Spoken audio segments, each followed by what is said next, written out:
You know what? I don't like it when people have so many bugs. I don't like it when people bury the lead on videos. So, you know, we're moving, we're getting the heck out of the Pacific Northwest.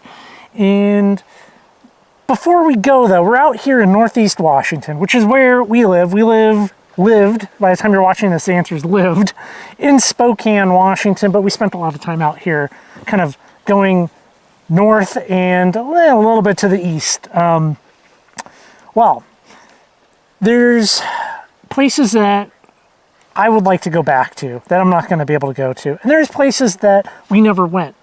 So we both have little lists here of both of those things. I thought we could talk about it since we're leaving this region. It's unlikely that we're going to go to some of these places. Just doing some reflection before we move on. So I haven't seen Sarah's list and she hasn't seen mine. So it'll be interesting if there's overlap, which there might have some overlap here. Well, I'll start with places we never visited. You know what? Actually, no. Let's do places we'd like to go back to. Places. Okay. So I have 5. The first one for me would be the Snowbird Mine. The Snowbird Mine in western Montana, which has like really large quartz crystals. There's also fluorite cave. There's like a fluorite cave there, essentially, which is super cool. And there's parasite there, and I would love to go back to it. The parasite that we got was not super great. I got like some nice little pieces, some good specimens, but it's definitely one of those localities where I think going back for a second time is, I mean, I feel like that might be always the case, right? Like, yeah, you know, you could kind of go to a location probably 3 times. Like, your first time going to a place, you're like, hey, okay, I found some stuff. Second time, you're like, finding really good, we got a dog here, by the way, finding some really good stuff. And then the third time, you've like really kind of wrapped your mind around the location. Yeah, that was a good spot. It almost made my list because we didn't really know what to expect, and it exceeded our expectations, and we didn't really know what we were looking at and what to look for, and then we came back and now we do, but we won't be hitting that one back up, even though now we know more about it. One place that I wanted to go back to, or I guess this is 2 places or many places. It's kind of all the fossil spots that we've gone to, because we don't really know that much about fossils and we're still learning about it. So it's always nice to go and then learn some and then go back. And fossils definitely feel like you can keep looking and you're going to find something different or better. And so they're always nice to go back to, like Stone Rose in Republic. We never went. We did go there once and it was high on our list to go back to, but we just didn't make it. And the Wheeler, Fossil Oregon Wheeler High School area. Both of those are excellent fossil locations. That was a really good spot, and I would have definitely gone back there. For me, the Lucky Strike Mine, the Lucky Strike Thunder Egg Mine in Central Oregon is a place that I would like to go back to. We only went there that one time. And then they closed for a little bit, and now they're reopened here summer 2024. Yeah. That is on my list also, because we only went that one time, but so much of the stuff is so good. There's some of the, in my opinion, some of the best thunder eggs out there come from that. We weren't even there very long. No, we weren't. So. And we got like the nice doubles, got like some beautiful, beautiful pieces out of the Lucky Strike. But it's definitely going to be out of the way for us in the future. Yes. Another place that we went to a long time ago is Hollywood Ranch. There's not a video for the Hollywood Ranch. It's pre-YouTube. Yes. And now it's got a new owner, new name, Old Marker Ranch. But it's been closed for like years, or kind of like by appointment, but like what does that really mean? And the last time we went there, it was just like honor system way weigh them out and put your money in a bucket. And it was like the property was getting sold or was sold, so it's kind of iffy. So we haven't gone back, and now it's seems like it's more open, and we know a lot more about rocks and petrified wood, and would have been fun to go back. It's in the southern Willamette Valley in Oregon, out by Sweet Home, Oregon. Yes. But yeah, I think I have some photos of us there. Early, old us photos. Burnt Cabin Creek. Burnt Cabin Creek, like, we went there twice. Just it feels like more than twice. Burnt Cabin Creek in, I guess we could say that's kind of like northeast Oregon, is a road cut, a very notable zeolite location. And we've had some, like, amazing kabazite, calcite cubes, mesolite needles. Like, I've got some beautiful pieces out of there. And that is definitely one where I was thinking, like, oh, we're going to route stuff and we're going to go back there at some point this summer, but that's not happening. One spot we went to, well, really just an area like, central Idaho, north central Idaho. We went out and we kind of like did Highway 95, and then we did a trip where we got garnets on the Snake River. That whole, it's not the most the most appealing rock collecting, but it was very pretty. Yes. And there's a lot out there, and we didn't really spend much time out there, and I think it's similar to maybe out here where there's not a lot of spots that are really well publicized, but there's stuff there. When we moved from Oregon to Northeast Washington, I looked at some of the rockhounding books, and basically this whole region is kind of empty because everybody that wrote all the books lives on the west side, and it's hard to come out here. I mean, some of these places will be 8 hours out of your way if you live in Seattle, Washington, Portland, whatever. So it's just super inconvenient to go exploring. And I feel good with the work that we've done out here, as far as like finding cool localities, sharing them with other people, and kind of like putting some places on the map, the physical map on my website, currentlyrockhounding.com. Definitely go there. You like what I did there? I plugged the website. Yes, it is a map. There's a map there that we have put things on to. Lily Pad. The Lily Pad Thunder Egg Bed. I've gone there like 3 times. Twice with you, once just me and the dog. And that is out by Rimrock. I guess, yeah, kind of past Rimrock Lake, central Washington, Little Natchez. Rimrock, it's like above Rimrock. Yeah, that's like right. You take the road splits. Beautiful area, beautiful to drive up there. Lovely little thunder eggs, like little guys, like an inch to like 2 inches max. But the nice thing with there is even the little ones, like I've cut some, I think my smallest thunder egg I cut from there was 1/4 inch across, super tiny, like just a little bit bigger than like a pea, and it has like beautiful pink fortification in it. And that's cool because most thunder egg beds, the little ones are kind of like meh, like they're going to be a dud. But it's cool because specifically the little ones are what you want, and you can cut them in like a second. You're like zip right through them on the saw. Yeah, there's some really good ones that you've got out there, and they're pretty abundant. They're very abundant. Do you have another place you'd like to go back to? That was it. The last one is Red Top, another central Washington spot. It was one of those places where we went to kind of early in the creation of the channel, and the video that I made up there isn't very good, and it's a very popular place to get agate nodules and some geodes. So, I gotta bug my eye. I would like to go back there. That'd be a place where I could go back to and walk up some of the different like ravines and stuff and go find some cool material. Yeah, I mean, when we went out there with Old Guy Adventures, certainly a lot of material out there. You just gotta go find it. Yeah. And not go to the exact GPS coordinates that are printed in every book. So I guess places that we never went to. Now, there's one place that I'll talk about last, and I'm going to share with you what would be one of the most epic adventures that you could do in the state of Washington that we never did, and now we're never going to do this. So I'm going to share it with you, but if you go, you have to share photos with me. I want to see it. I want to see what you got. How many did you have? I got 5. 4. Well, No, 3. I'll go first. The Rhino Hole.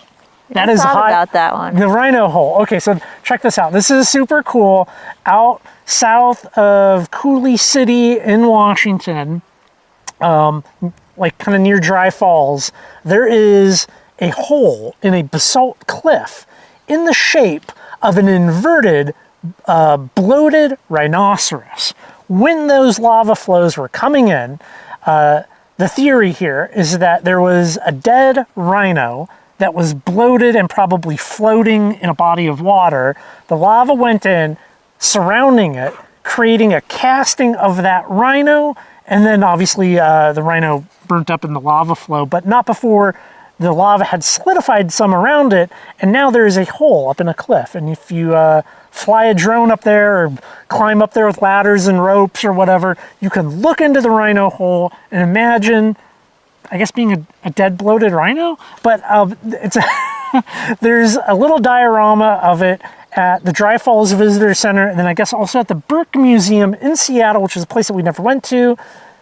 They have a whole thing about the rhino hole. Yeah.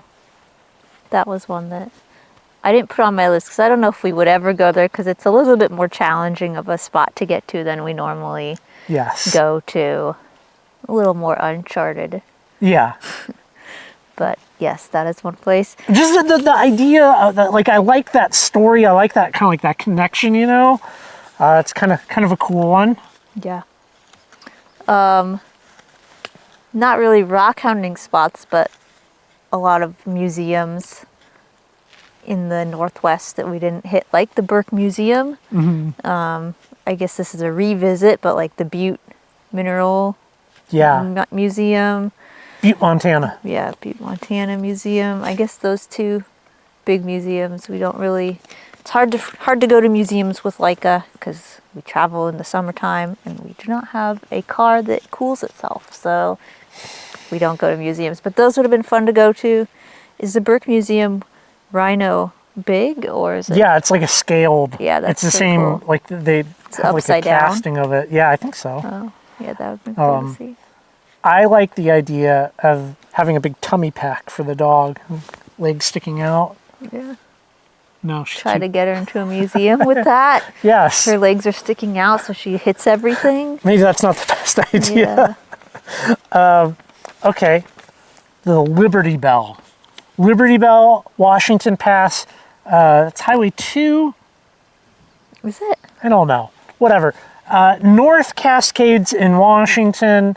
The Liberty Bell for the zeekerite. There's also a huge amount of micro minerals that can be found there. There's some excellent articles about that location, but it's hard. There's like a very narrow window that you can go visit it. It's just a tough one. It's tough. I'm going to move this because we're starting to get sun on the lens here. Oh yeah, there we go. That's a little bit better. Okay. Yeah, the Liberty Bell is high up there for me. But yeah, it's a tough one because of there's snow. Like they get huge snow packs, but that would be a cool one to go to. And pretty. Yeah, it seems like it's very beautiful, very scenic area. And there's a lot of history behind that location of notable collectors in the state of Washington going up there, and I kind of wanted to go get some of that stuff myself, especially there's some UV reactive minerals that come out of there. And before I didn't really have a shortwave light. Now we got shortwave lights, and we're kind of like, well, so be it.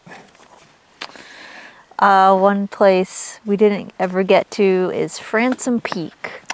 We never settled the rumors. Is there a 3-foot geode out there?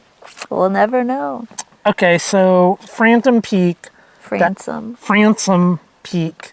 There's a story behind this, and I always thought this was going to be a cool video. It is like way north Washington, like out by Republic, Washington, which is where Stone Rose is.